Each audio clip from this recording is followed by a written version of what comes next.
second. Let me try.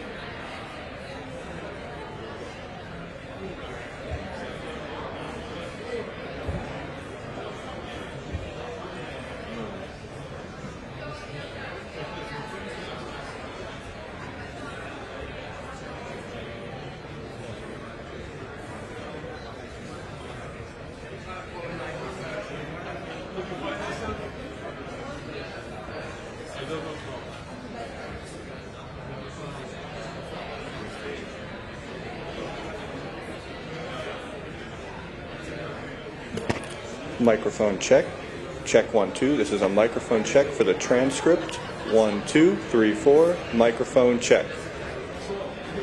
Microphone check for the transcript. Check 1 2 3 4.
Excellencies, distinguished guests, please take your seats. The program will begin momentarily.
Your Excellencies, distinguished guests, please take your seats. Our program is about to begin.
Excellencies and distinguished guests, the Deputy Secretary of State of the United States, the Honorable Christopher Landau.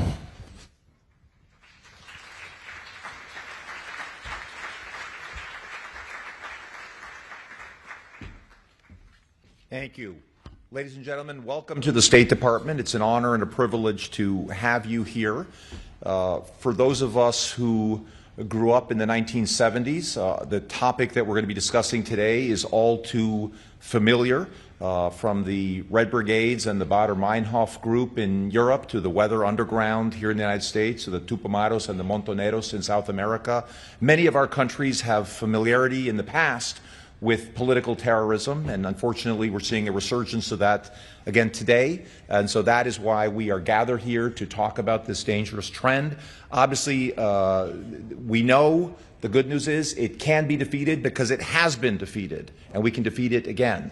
But that's going to require some clear leadership, and it is my great privilege to underscore the host of today's conference and to introduce him. He's from one of the most dynamic cities in our country, Miami, Florida, where international relations just flows in the air because of so many different cultures are present there. He's someone who served in the United States Senate with great distinction for 14 years. And he now is the chief steward of policy for our great president, Donald J. Trump. So it's my great honor this morning to introduce our Secretary of State, Marco Rubio.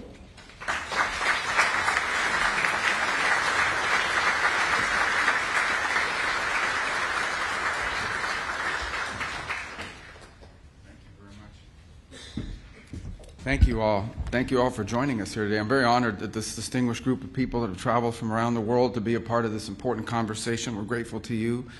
I also want to thank members of the President's team and cabinet that are here today, our FBI Director, Kash Patel, who's here with us. Thank you. Our Secretary of Education, Linda McMahon, has joined us as well. You'll hear shortly from Stephen Miller, the President's Deputy Chief of Staff and one of his top advisors on Homeland Security issues as well. And of course, our Secretary of Treasury, Scott Bessent, is here. But again, I want to thank all of you that are here today. I want to thank the whole team here at the State Department as well for putting this together. It truly is an unprecedented event on an unprecedented issue, moment, I should say, in our history. So let me start by saying that the most essential duty of the state, the first responsibility, frankly, of any government of any kind, is the protection of its people. It's the protection of its country. This is a sacred obligation that should transcend all political and all ideological divisions. It is why, for example, we have militaries. It's why we have intelligence agencies. It's why counterterrorism bureaus exist, why police forces exist. Keeping our people safe is the reason why every country represented here has all of these things. We are all very well acquainted, as of now, of course by now, with what has been described as traditional terrorist threats. For 25 years, the term counterterrorism, at least in the West, has meant first and foremost the fight against radical Islamist extremism. And there's a very poignant reason for that. On the 11th of September, in the year of 2001, 19 men murdered 3,000 people here in my country. Then that same enemy struck Europe, murdering nearly 200 commuters aboard trains in Madrid in 2004, and 52 more aboard London buses and the Underground in the following year. The entire architecture of Western counterterrorism was rebuilt from the studs around the singular traumatic event. That made sense at the time. Our job was to keep our people safe, and the realm of terrorism, the specter of global jihad, was the premier threat to their safety. And so we went to work, and we assembled a global coalition, working with many of the friends that are represented here in this room today, and we destroyed the ISIS caliphate, we killed al-Baghdadi, and al-Zawahiri and bin Laden, and we built intelligence and law enforcement systems capable of anticipating and stopping attacks before the public even hears about them. Every country represented here today has disrupted a terrorist threat at some point emanating from this source. Jihadist attacks and plots in the United States are down by 2/3 since ISIS's peak. The number of people killed by jihadist terrorism in Europe dropped by roughly 97% from the year 2015 to the year 2024. In other words, to a very great extent, our counterterrorism strategy has worked. The threat has not disappeared, of course. It will continue to exist, particularly so long as we tolerate immigration systems that imports these threats directly into our respective homelands. But this threat has been severely diminished. The world looks very different today because of it. For far too long, however, our counterterrorism doctrine has had a blind spot when it comes to extremist violence from the political left. Even today, the very idea that far-left terrorism could be a serious threat is treated as a right-wing fever dream, or worse, as a dangerous fascist conspiracy. It's treated this way by many in the press, by many in academia and our universities, and by many of our legacy institutions. You will no doubt see the dogma rear its head in the coverage of this very conference. In spite of the clear and the undeniable reality, in spite of the objective numbers and statistics, in spite of the fact that in this room today, there are representatives from across the political spectrum, we will hear this kind of organized violence and terror will be dismissed. It will be dismissed as a partisan fiction. A whole industry grew up in our countries around the study of extremism. We have think tanks and fellowships and journals and consultancies with the unspoken understanding among them that the only kind of political violence that was a true threat to our system, that only one kind of political violence was a true threat to the system. A bomb planted by a neo-Nazi group was a nefarious and murderous act of evil. It is. But a bomb planted by a Marxist revolutionary, well, that's just merely a tragic excess of idealism. Perhaps its means were misplaced or overzealous, but its ends were virtuous and just. That's the implication of how they treat it. For years, this extraordinary ideological prejudice was embedded in the way we talked about political violence and extremism. It was repeated again and again until it was accepted as the neutral and objective baseline, so entrenched in the mainstream conventional wisdom that it came to be regarded as an apolitical fact. It is the reason why, here in my country, so many people in positions of power have repeatedly dismissed acts of violence and even terrorism as legitimate forms of political expression, so long as they served a left-wing cause. It is why during those so-called George Floyd riots in the summer of 2020, as criminals and extremists burned and looted their way through America's great cities and nearly brought the country to its knees, city governments all across the country simply refused to prosecute the people conducting these acts of violence and terror.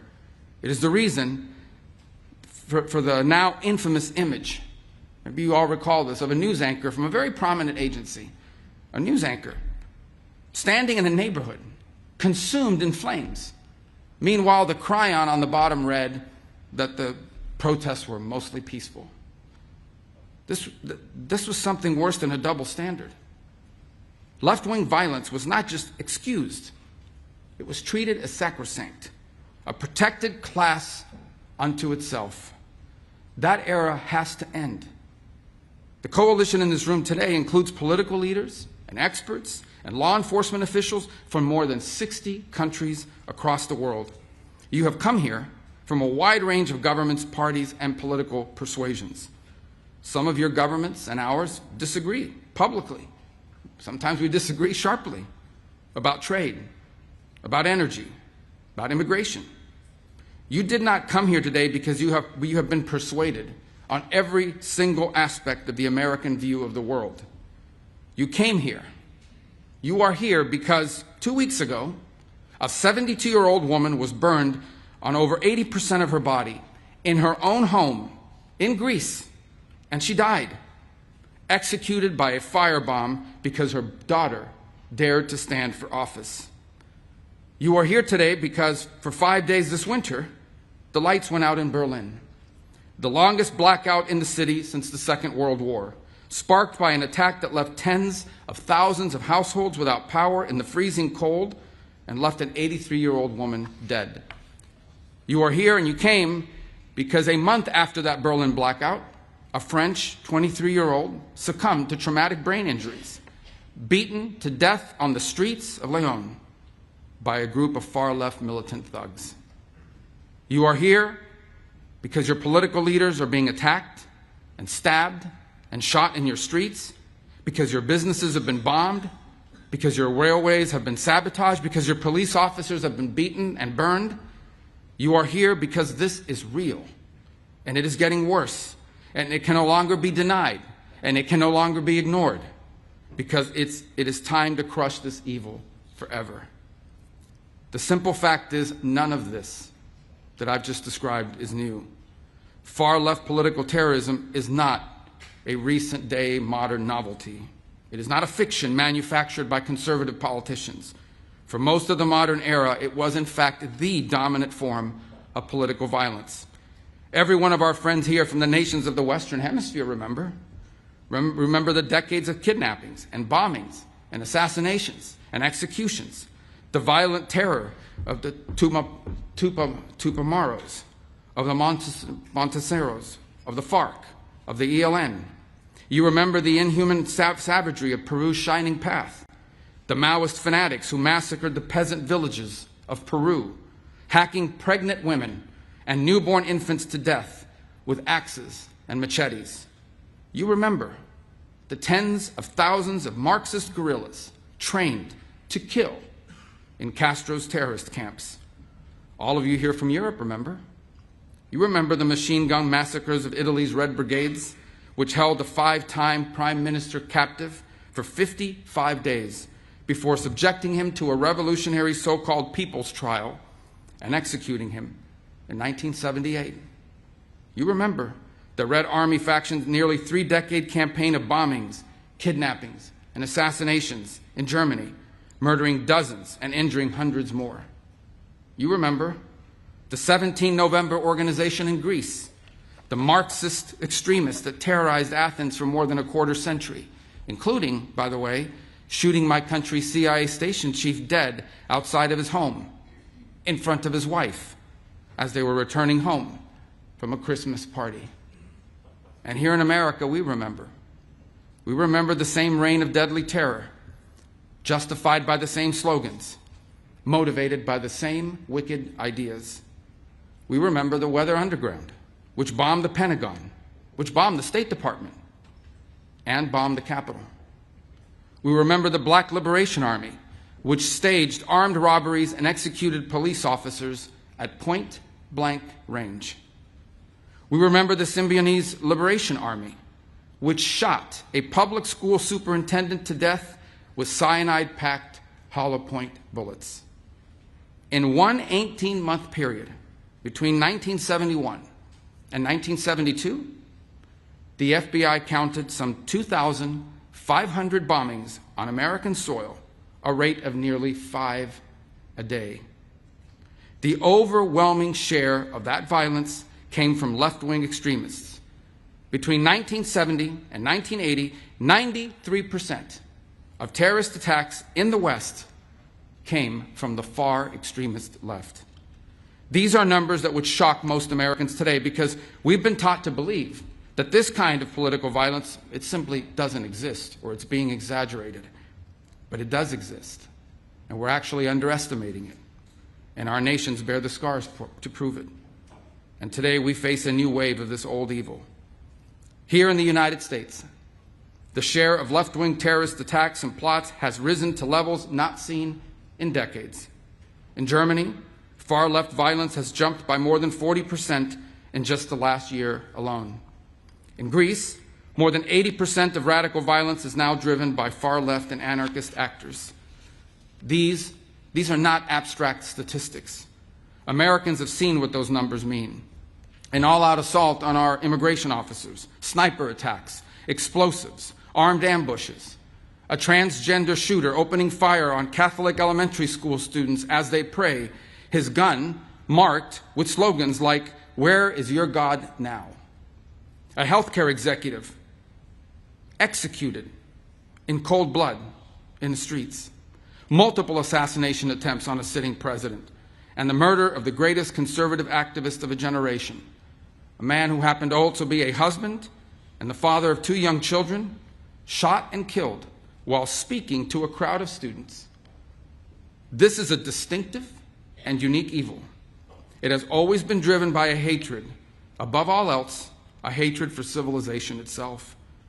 It is a revolt of the worst against the best, a revolt of the weak and the cowardly against the strong and the good. It is perpetrated by those who cannot build, who cannot create, who cannot achieve great things, and take their revenge upon the world for their own inadequacy by seeking to destroy those who can. This is what radical leftism is. It may wear various different slogans and ideologies across place and time. They can call themselves anti-capitalist or anti-imperialist or communist or anarchist or Marxist, but the fundamental character is always the same. It's always the same. It is a poisonous resentment cloaked in the language of equality and justice and liberation, an overwhelming need to tear down what greater men have built, to wreck what is beautiful and what is right on behalf of people who are only filled with ugliness and have nothing else to offer the world. Through violence and through terror, they once again seek to impose their ugliness on all of us. The old dogma was wrong. The old dogma was wrong. None of this is driven by idealism. It is not utopian. In fact, it is the opposite. One of the criticisms you sometimes hear of communism, for example, is that it sounds good in theory, but it never works in practice. That's actually not true. Communism does not sound good in theory. The world it envisions for all of us is small, flat, gray, leveled of all exception, drained of all that is good and noble in the human soul. The world it envisions is a world without courage, a world without creativity or ambition, a world without heroes or glory or great causes to strive towards, a world without miracles, without myths, without men who rise above the rest to do incredible and extraordinary things. And the world communism envisions is a world without God. For these architects of revolutionary violence, the towering achievement of our civilization, for them, it's an unbearable humiliation, a reminder of what they cannot do and a reminder of what they cannot be. So they choose instead to destroy. They attack pipelines, they attack railroads, they attack power grids and laboratories, the physical embodied symbols of power and invention and achievement. This is the nature of the terrorism we face today. They despise the West because the West is great. This is an international conference because we are facing a transnational threat. These are not distinct and isolated cells. They are interconnected networks. They do not recognize our borders. They do not believe, in fact, in the nation state itself. They coordinate, they communicate, they travel, they train, and they act together, sharing the same infrastructure, sharing the same enemies, sharing the same mission. Antifa militants and their comrades travel from across Europe and to the Americas to participate in each other's attacks, to funnel propaganda and training materials and target information through shared encrypted channels, moving through underground networks of safe houses and finance, and sustain their operations through transnational funds.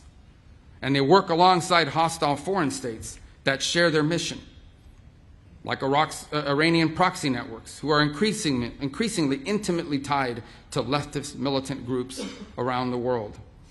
The Cuban regime's sprawling intelligence and ideological network helped to build the far left in our country and in our hemisphere, and it remains inextricably linked to the far left groups and movements across and beyond the West.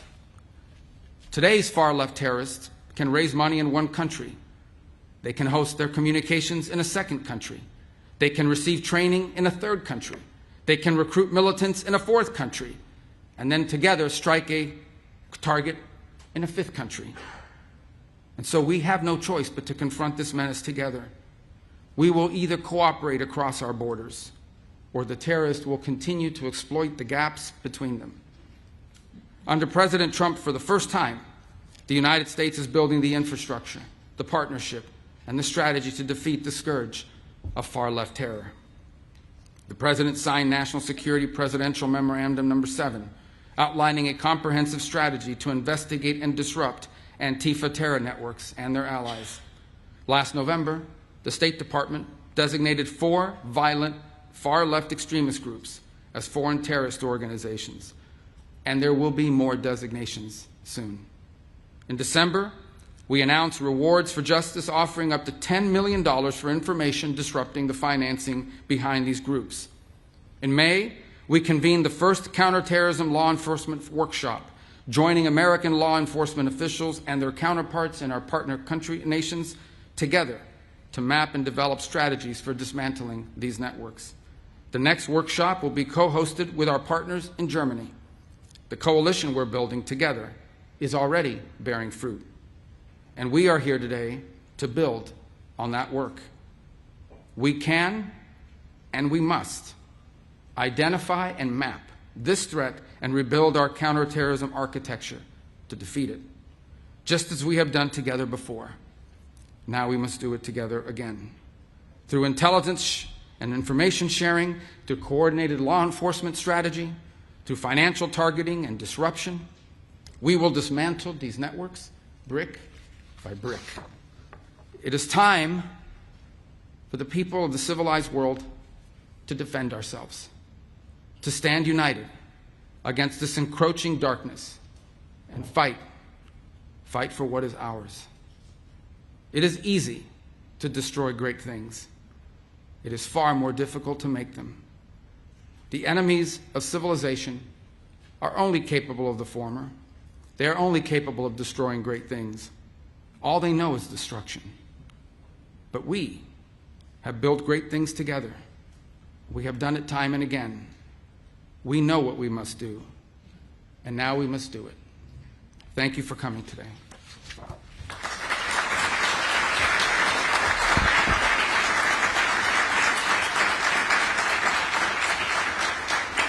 And now I want to introduce someone I work with very closely and has been a leader in this field. He is a Deputy Chief of Staff and one of the key advisors to President Trump. He also heads up all of our Homeland Security initiatives and understands this issue probably as well as anyone in the United States government, Stephen Miller.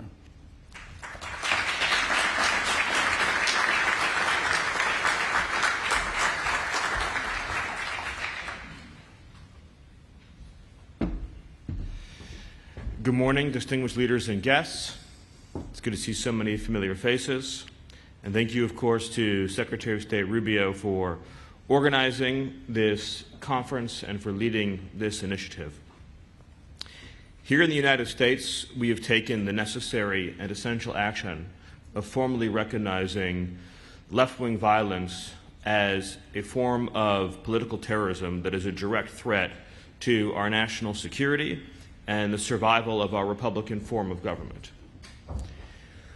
President Trump issued a directive, in our parlance, it's called a National Security Presidential Memorandum, or NSPM, NSPM 7 to be exact, that directs for the first time in American history all of our law enforcement and intelligence agencies to work together to disrupt, identify, defund, debank, arrest, and prosecute these political terrorists that are operating in our country.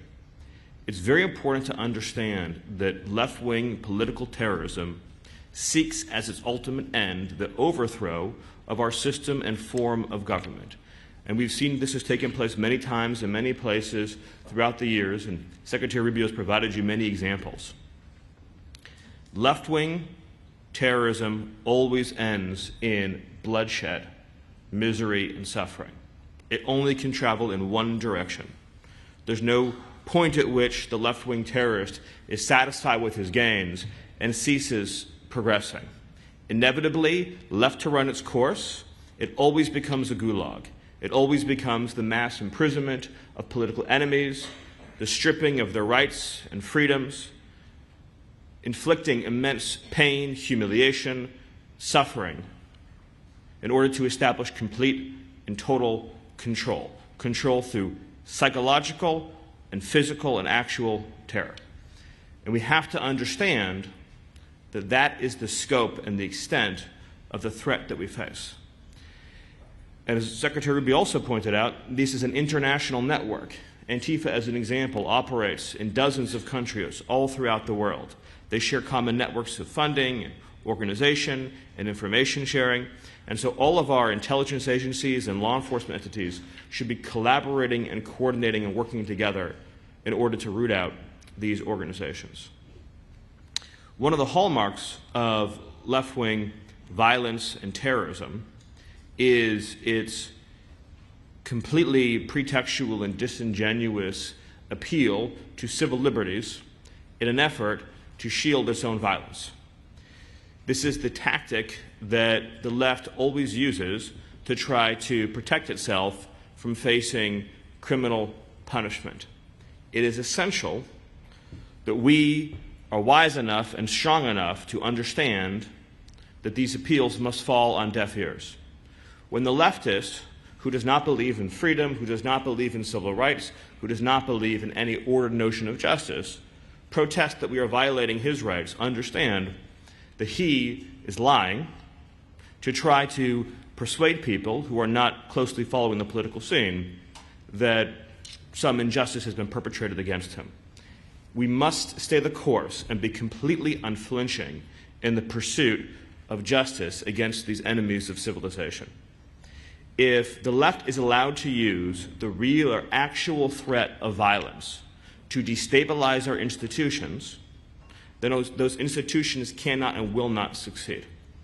So here in the United States, for example, we saw in the recent past clear threats of violence against our Supreme Court to try to shape how they rule on upcoming decisions.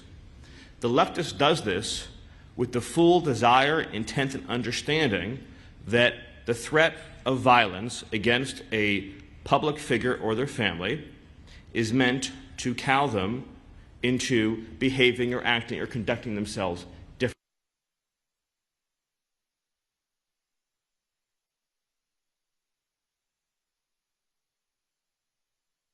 We had the combination of a violent left-wing organization threatening our nation's highest court and the federal government and the Department of Justice turning a blind eye to it. Those are the conditions in which this kind of violence can fester as a cancer and ultimately destroy a society. Nothing that we do works if the threat of violence and terror goes on unchecked. Our political systems don't work, our judicial systems don't work, our legal systems don't work, our jury trials don't work. And at the same time, we have to understand there's a real threat that those who are not themselves terrorists, but who support left-wing violence, will create the conditions that allow that violence to go on without any meaningful inhibition. So, to be specific, we've seen in some of our nation's cities in America, like Washington, D.C. and New York City, something, again, it's an American term, but it's known as jury nullification. This is when a person is obviously guilty of a crime, but the juror, because they're ideologically sympathetic to the perpetrator, will not sentence them to the crime for which they've obviously committed. We've seen in the United States, again and again, individuals who are part of left-wing organizations who've committed assaults against ICE officers or federal law enforcement who've been brought to court where clear evidence has been presented against them that the jury has refused to convict for purely political reasons. When you've reached that point, it demonstrates how deeply the cancer has begun to infest your society, where people have created an internal rationalization structure to justify unsanctioned violence against the state and state actors to achieve a political end. We have to use every lawful and legitimate tool that we have to demonstrate that justice will be served and delivered, and to prove that these kinds of tactics and techniques will ultimately fail. If the leftist learns and observes that their violence and criminal activity helps and ultimately succeeds in achieving their desired political end, they will be endlessly emboldened. Here in the United States, we've seen a growing and deeply alarming increase in attempted assassinations against public figures. Most notably, of course, the multiple assassination attempts against President Trump, the successful assassination attempt against Charlie Kirk, many others. This is a fatal cancer to civilization. And the greatest risk that we have is that our institutions have grown too soft and too cowardly to be able to defend themselves against a mortal threat. If your civilization is your home, you must defend it with the same passion and force as if an enemy intruder is inside your own house where your family lives. That is the level of dedication and urgency that is required. And the greatest threat is that even though there are far more of us, there are far more people who believe in order and civilization and liberty and the rule of law, is that if we are softer than those who seek to end us, then the smaller but more radical minority will succeed. It is easy to dismiss what I'm saying and to say, surely it cannot be that bad, it cannot be that dire. But again, I point to the examples in our own country where, for example, our Immigration and Customs Enforcement, which has been duly statutory authorized to carry out routine enforcements of immigration law, has been subjected to an over 8,000% increase in violent assaults. These are not one-off episodes. This is repeat, systemic, organized, funded insurrection and armed resistance against the federal government. There was a sniper from a sniper's nest who, using an assault rifle, tried to shoot ICE officers in Dallas, Texas. These are the episodes that we're talking about, where we have had repeated, direct, violent attacks on federal law enforcement in order to veto the ballot box with violence. And the leftist justifies this violence to himself by saying that they alone are the arbiters of what is right or wrong. Not the law, not history, not civilization, not public opinion, and certainly not God. The leftist assumes for himself judge, jury, executioner. But let's not pretend for a moment that these radical leftists, these terrorists, are operating from a place of sincere political conviction. Sure, there are plenty of useful idiots that they use who may believe these discredited ideologies. The leftist is fundamentally motivated by envy, by hatred, by jealousy. The leftist looks at what is beautiful and what is good and what is natural and is filled with envy and hatred. The leftist looks at a perfect family with the perfect life and a perfect job and perfect kids that goes to church every Sunday and is filled with a feeling of inadequacy and jealousy, and they covet, and they turn those emotions ultimately into a desire to subjugate, to oppress, and to inflict pain and suffering. It's not a coincidence that when you look at these violent Antifa demonstrations, you see any photograph of those who were assembled. To be blunt, not one of the people that is demonstrating looks like a normal person. Not one looks normal.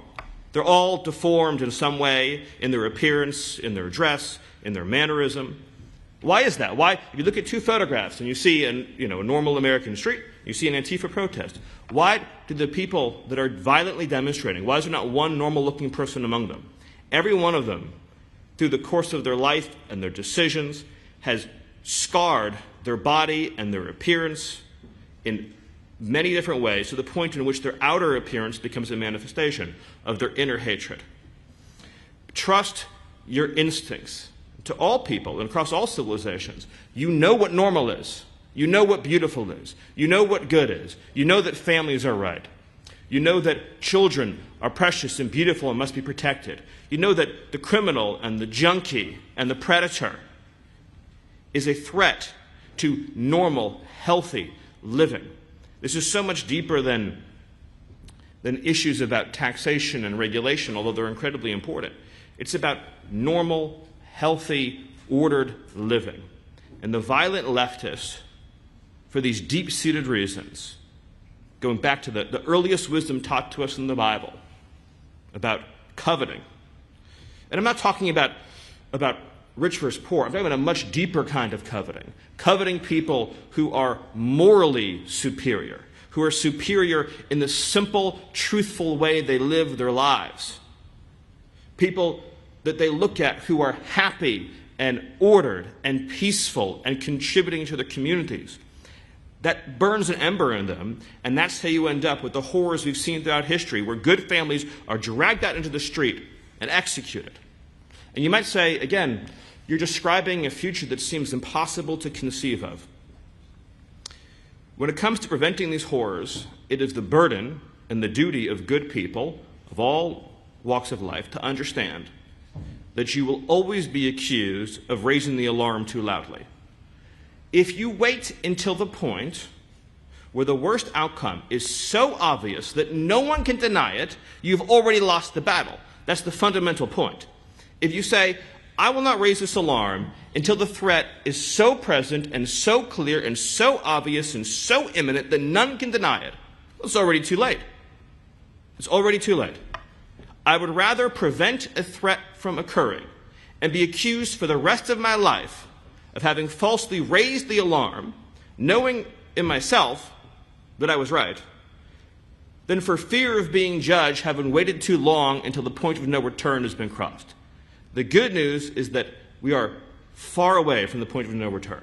So all of us should organize together and work together for the good and the benefit of all the people in our societies, of all walks of life, of all persuasions, to deliver for them what they are justly entitled to, which is to live with safety, with fundamental human dignity, and with the ability to live in peace and harmony with their families and neighbors. Thank you all, and God bless.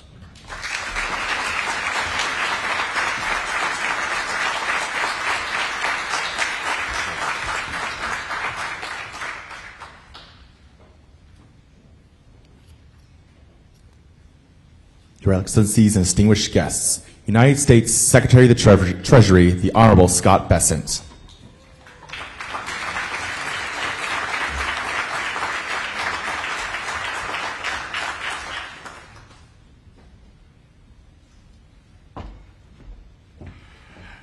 Good morning. And before I proceed, I'm going to go off script for a minute, which is always dangerous, but I'm going to remind everyone in this room and all the media that I was the subject of an assassination attempt February 2024 by an addled left-wing activist 2 hours after being sworn into my job. So any of you who want to report that this is a fiction and does not exist, be there for the sentencing this August. So good morning. Thank you, Secretary Rubio, for convening this ministerial and for the invitation to be here. We are here together because the resurgence of political terrorism, transnational in design, and far left in doctrine is no longer the concern of any one nation. It demands a response that draws upon the distinct and combined strengths of every government represented here today. Every government. Ours begins where every campaign of terror does. Its financial lifeblood. And at President Trump's direction, the United States Treasury is bringing the full weight of our authorities to defend the integrity of the U.S. global financial systems. More than 20 years ago, in the wake of 9/11, Treasury became the first finance ministry in the world to establish an office dedicated to disrupting the funding networks of terrorist organizations. Treasury's Office of Terrorism and Financial Intelligence, referred to as TFI, was created in recognition of the reality that America's financial system is essential to its national security. TFI's mandate to identify, disrupt, and disable illicit foreign funds that threaten our homeland has become one of the Treasury's defining responsibilities. And today, we are extending that abiding mission to meet an evolving threat. The resurgence of organized political terrorism has long occupied a blind spot. The international community has struggled to identify this danger, much less defeat it. But as the threat of terrorism evolves, the institution tools that defend against it must adapt. We once understood terrorism principally as an external menace that is no longer the world we inhabit. Increasingly, we are confronting sophisticated, organized networks that cross borders to incite violence within them. Meanwhile, Old ideological boundaries are now giving way to new operational alliances. The unified front between international Marxism and radical Islamic movements need not share the same ultimate vision to share the same immediate enemy of free and self-governing societies. That convergence should concern every government represented in this room. These terrorists understand an enduring truth. Societies are rarely subverted from afar until they have first been weakened from within. So as it tears at the social fabric that allows our societies to function, left-wing terrorism is the visible manifestation of a much broader and more insidious effort to undermine the philosophies that built Western civilization and sustain all we hold dear. Some of these activities are overt: bombings, assassinations, and organized violence in our streets. Others are quieter: campaigns to suppress speech, intimidate political opposition, and sabotage our national institutions. Of course, whatever form they take, none of these attacks sustain themselves. Violence requires money, channels through which funding can move, and institutions behind which it can hide. Increasingly, legitimate nonprofit and charitable structures are being exploited as a mechanism to conceal the movement of illicit funds to support political terrorism. For Treasury, the application of our authorities to combat these networks represents the natural evolution of our mission. Through our Office of Foreign Assets Control, the Financial Crimes Enforcement Network, and IRSCI, we have spent decades developing the world's most sophisticated financial counterterrorism capabilities. And now we are mobilizing some of the same tools that we have deployed against terrorists abroad to confront this emerging threat here at home. Like every form of illicit finance, these networks rely on the global financial system. It is our mandate to deny terrorist groups access to those channels. Now, we think of nonprofits and charities as good, altruistic organizations, and most of them are. We think they represent the very best of civil society. Many of them do. But the very qualities that make these institutions worthy of the public's trust can also make them appealing to those who endeavor to exploit them. At President Trump's direction, Treasury is expanding its efforts to identify organizations that abuse charitable and nonprofit structures as vehicles for illicit finance. We are examining where tax-exempt status has been exploited, where charitable entities have become financial conduits for foreign influence activity, and how those entrusted with stewardship of these organizations have instead enabled violence. Where the evidence leads, we will not hesitate to follow. And of course, we will hold these organizations, officers, directors accountable. And just as financial institutions must know their clients, they must know their grantees. That work is well underway. In the fall, the United States designated 4 far-left Antifa extremist groups abroad as foreign terrorist organizations, denying them access to the U.S. financial system and depriving them of resources they need to carry out attacks.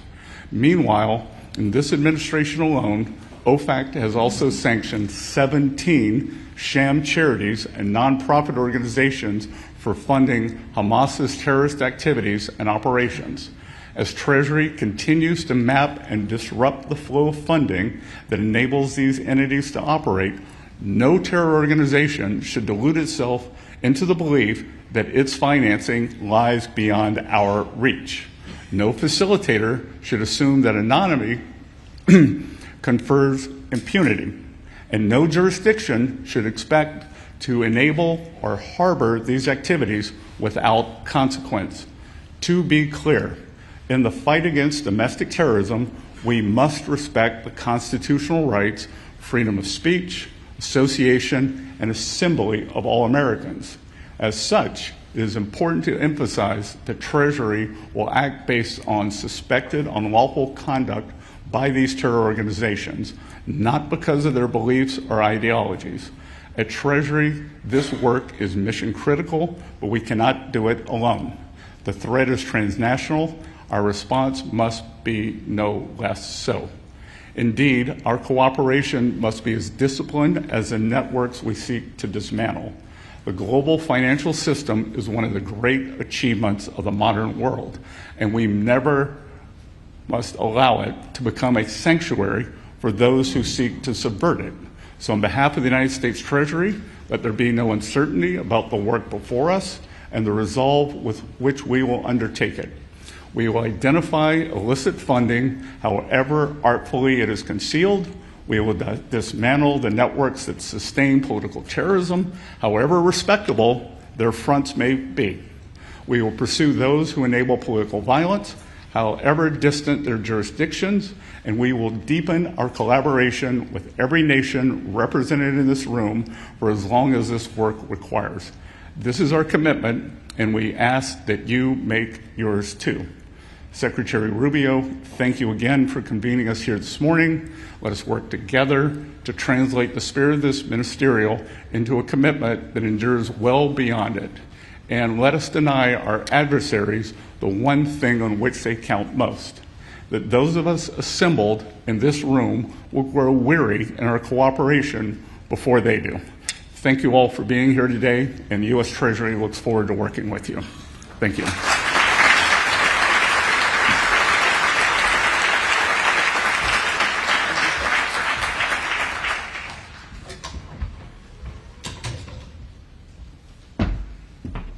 Thank you, Secretary Besson. Thank you also to Homeland Security Advisor Miller and to Secretary Rubio.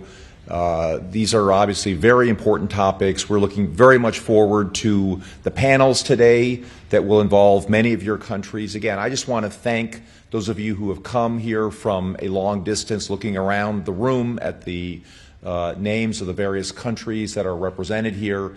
Really, we're seeing countries from all over the world who have come here. We look forward to continuing to share our perspectives on these issues. We look forward to hearing your perspectives on these issues. So I'm very much looking forward to taking some of the issues that were posited by our speakers this morning and continuing these discussions with all of you in the panels that will take place throughout the day.